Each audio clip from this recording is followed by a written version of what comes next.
सहनाववतु सहनौ भुनक्तु सह वीर्यङ्करवावहै तेजस्विनावधीतमस्तु मा विद्विषावहै।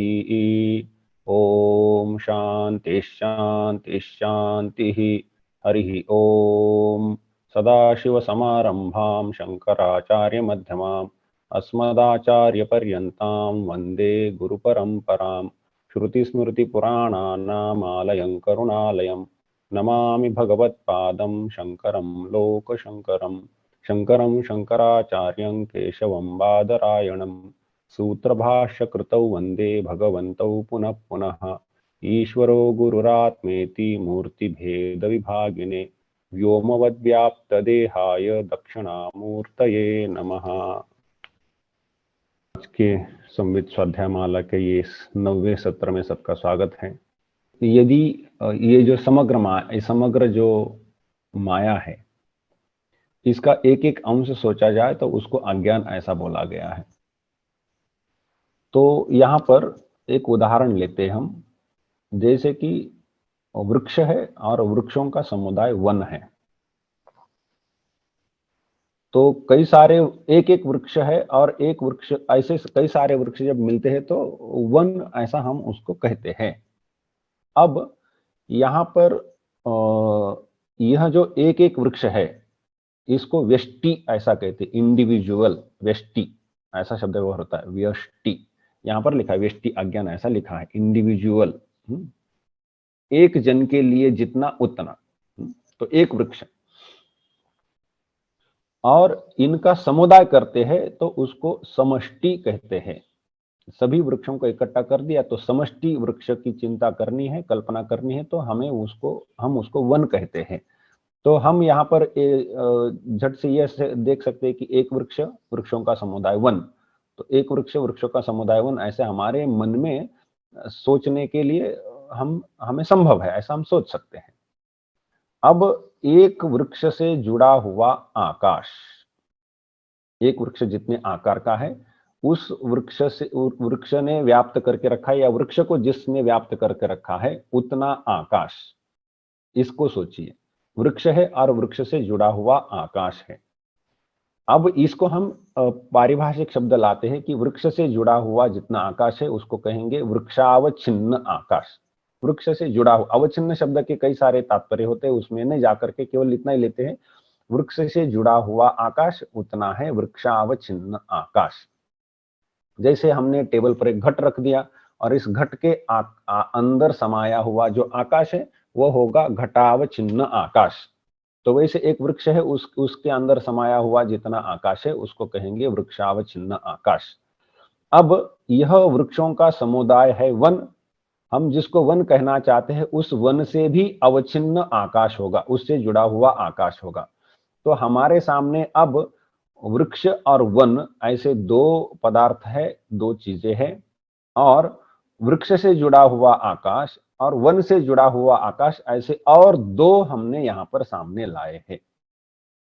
वृक्ष से जुड़ा हुआ आकाश और वन से जुड़ा हुआ आकाश, यह दो नए से इसमें बिठा रहे हैं।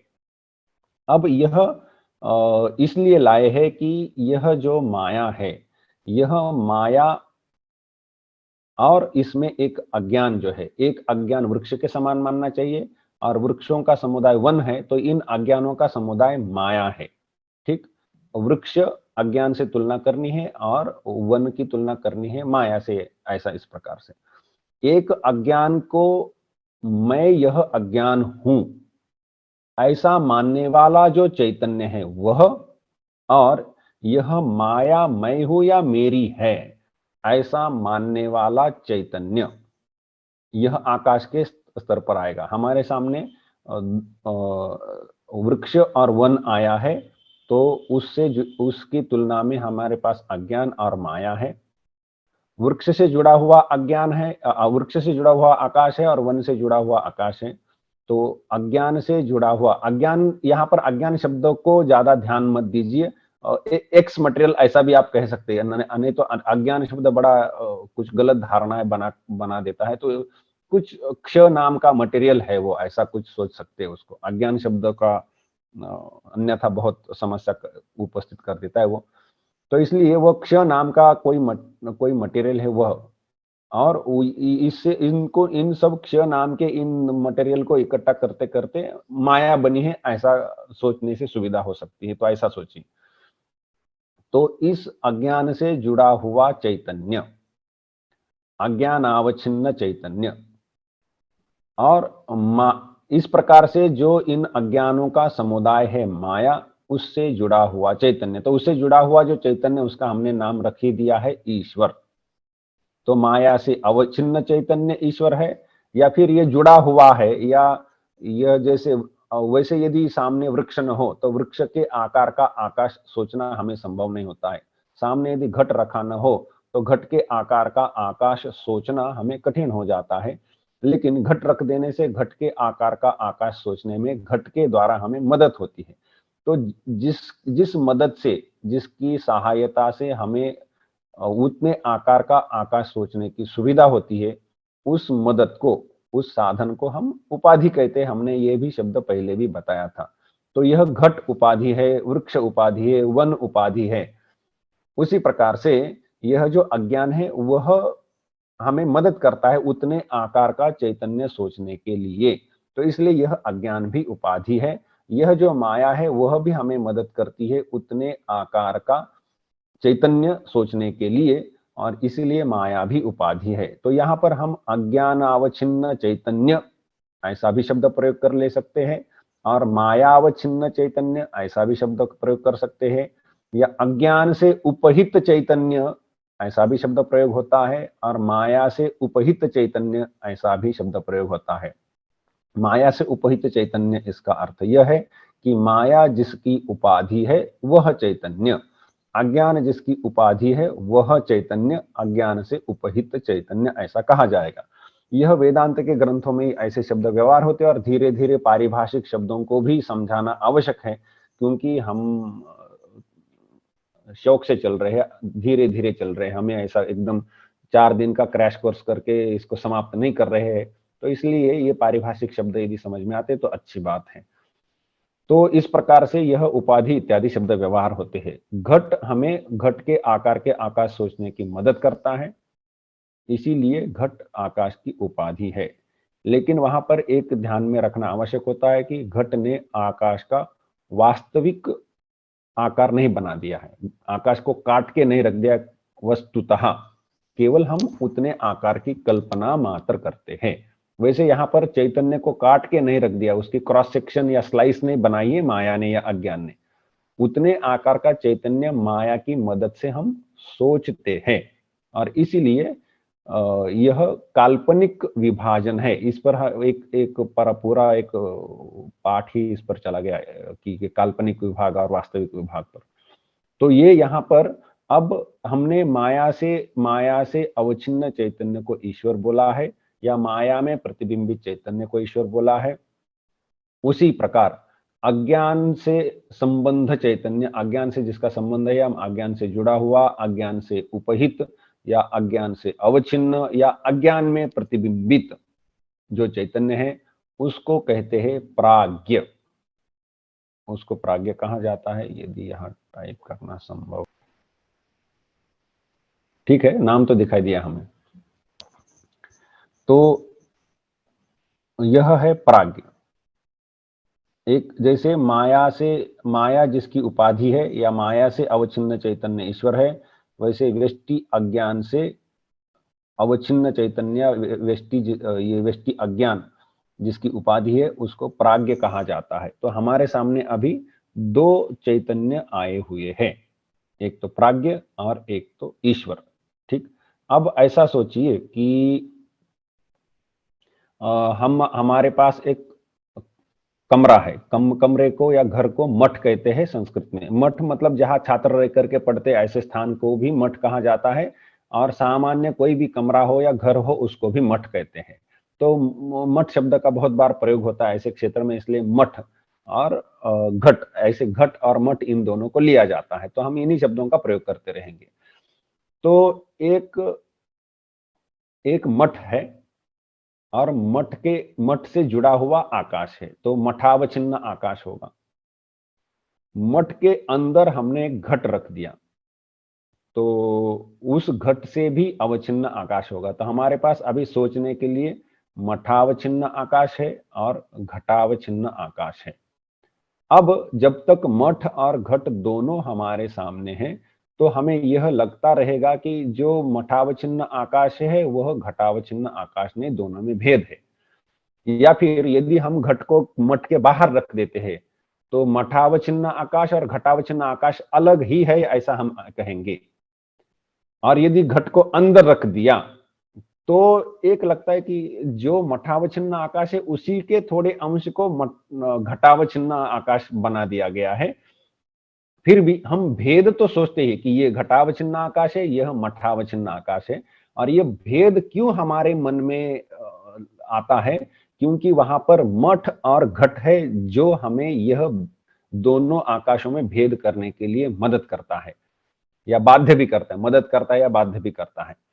तो अब मान लीजिए कि मठ तो है लेकिन घट टूट गया, तो घटाकाश का क्या हुआ? अब जिस घटाकाश को हम अलग सोच रहे थे, वह कहां गया?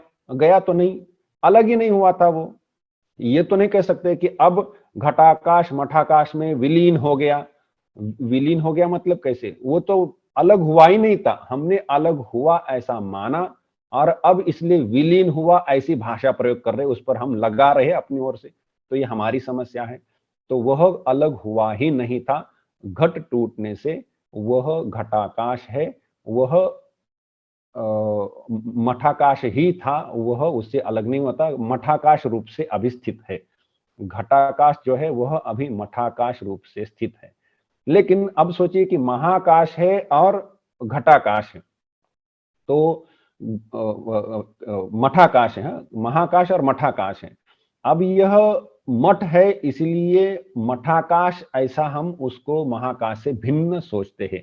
वो हुआ महाकाश और ये हुआ मठाकाश। तो यह मठ हमें भेद उत्पन्न करता है दोनों आकाशों में। अब यदि मठ का भी ध्वंस हो जाता है, मठ अर्थात कमरा, घर, वो यदि गिर जाता है, टूट फूट जाता है, तो मठाकाश का क्या हुआ? मठाकाश एक प्रकार से ऐसी भाषा व्यवहार करे तो मठाकाश अभी महाकाश में विलीन हो गया। अब ये भाषा का हमें अर्थ समझाए कि क्या कहना है। तो मतलब मठाकाश अभी महाकाश के रूप में है। तो आकाश में कभी भेद था ही नहीं। हमने मठ खड़ा किया, हमने घट खड़ा किया, और इसी कारण हमें महाकाश, घटाकाश, मठाकाश ऐसे आकाशों में भेद दिखाई दिया। लेकिन यह भेद आकाश में वस्तुतः नहीं था, वह इन उपाधियों के कारण हो रहा था। उपाधि हटा देने से आकाश में कई पर कोई भेद नहीं है, एक ही आकाश है। बिल्कुल उसी प्रकार से यहां पर ये माया है, तो माया से जुड़ा हुआ चैतन्य हम सोचते हैं।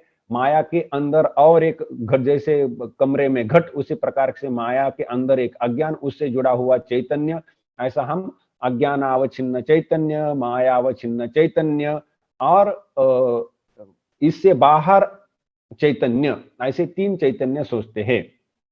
अज्ञान जिसकी उपाधि वह वाला चैतन्य, माया जिसकी उपाधि है ऐसा चैतन्य, और जिसको कोई उपाधि नहीं लगी है ऐसा उपाधिहीन चैतन्य। ऐसे तीन चैतन्य हमारे सामने हैं।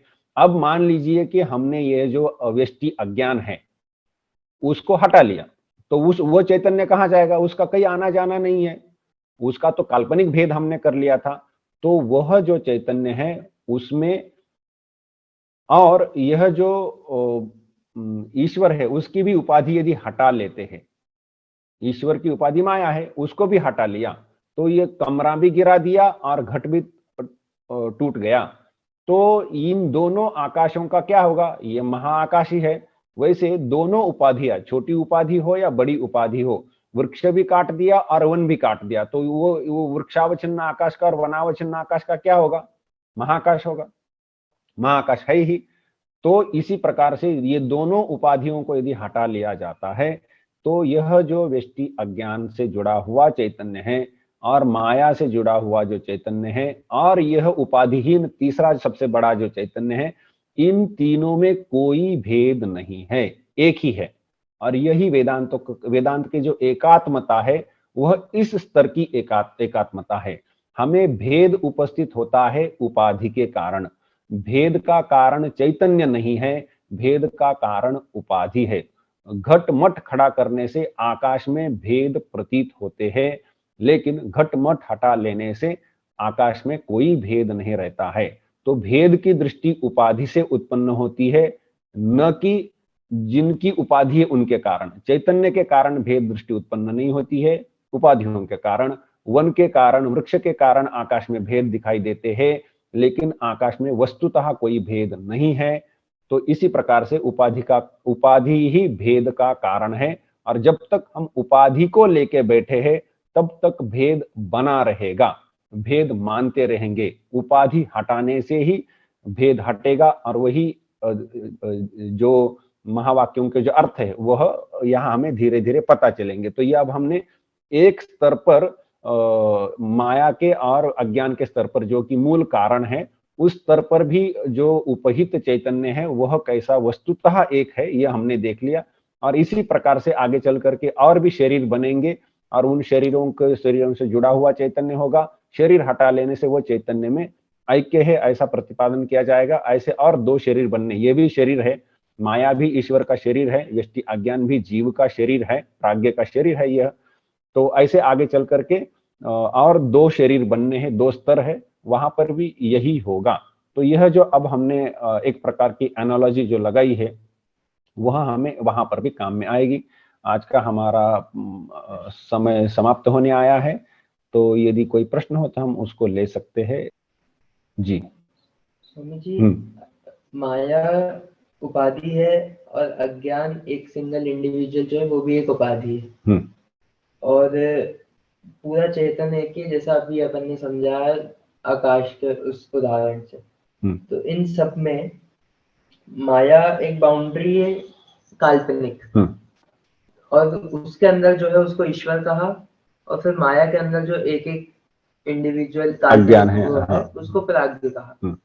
तो इन सब में जो माया के अंदर जो ईश्वर है, तो माया उसके अंदर जो चेतन है उसको प्रतिबिंब कर रहा है, इसकी आवश्यकता कहाँ पड़ रही है? इसकी ये जो प्रतिबिंब या अवच्छेद है ना, ये दोनों के उदाहरण आचार्य शंकर ने दे के रखे हैं। और ये वन और वृक्ष का, और जल और जलाशय का। तो इसीलिए कुछ लोग प्रतिबिंबवाद को लेते हैं और कुछ लोग अवच्छेदवाद को लेते हैं। तो इसी कारण वो भामती जो स्कूल बना हुआ है और ये जो विवरण स्कूल बना है, इनमें ये दो स्कूल इसी विभाग के आचार्य ने दोनों उदाहरण व्यवहार किए हैं, और इन दोनों स्कूल में से एक एक ने एक एक को लेकर रखा है। तो इसलिए ऐसे दो मत बने हुए हैं, इसलिए दोनों को यहाँ बोल के जाते हैं हम। अब वस्तुतः क्या हुआ है उससे हमें मतलब नहीं बनता है, वो प्रतिबिंबित हुआ है या अवच्छिन्न हुआ है, इससे नहीं। हमें तो ये उपाधि हटा करके ऐक्य देखना है अंततोगत्वा। तो इसलिए उपाधि के साथ उसका कैसे संबंध बना है, वो उसकी उतनी चिंता करने की आवश्यकता नहीं। कुल मिला करके जब अंत में जाकर के महावाक्य का अर्थ लगाया जाएगा, तो उपाधि हटा देनी, हमें घट भी तोड़ना है और कमरा भी फोड़ना है, ठीक है ना। तो इस तो महाकाश के साथ ये सब आकाश का ऐक्य होगा, तो उस दृष्टि से देखना है। इसलिए ये कुछ ऐसे कुछ प्रकार के मत उपस्थित हुए हैं जो कि आचार्य ने दिए हुए उदाहरणों के आधार पर है। ठीक, और तो आज यही विराम करते हैं। ओम शांति शांति शांति। हरि ओम तत्सत।